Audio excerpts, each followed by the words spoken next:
замандастар. Мен қазір өзімнің ұлыларыма үйін кішкене өзгертемін. Астына құм қоямын.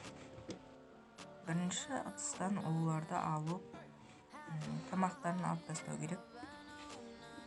Менің ұлымның біреуінің ішінде жұмыртқа бар.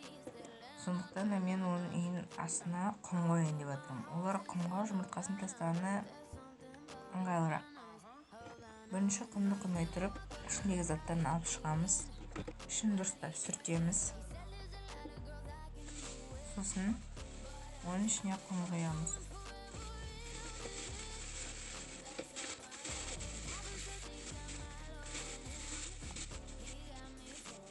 Қойып болған соң оны дұрыстап барлық жеріне қойып шығамыз. Сосын оның ішіндегі артық үлкен тас, кір, сондай заттарды алып тастаймыз.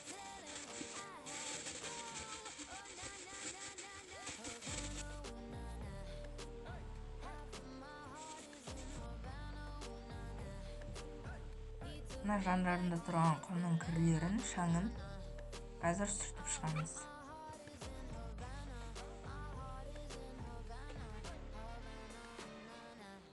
Ал енді ұлыларды жайлап алып, үйіне саламыз. Қазын айтақ бөлінем. Енді оның үстіне тамақтарын қоямыз, жартысына. Сосын үстіне кальций смесь құямыз. Мен ұлыларымның үйі дайын болды.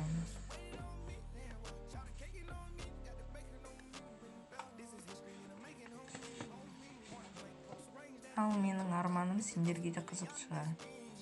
Бұл арман тездетіп орындалу үшін лайк қойып каналға жазылыңыз. Ал ең басты арманым бұның ішіндегі жұмыртқаның жарылуы. Оның ішінен бір көзді ұлы туылса деп армандаймын.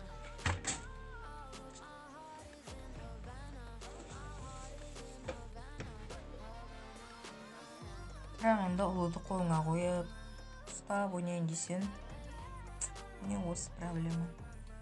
Астары құм. Күнде жуып тұру керек ойнайтын кезде.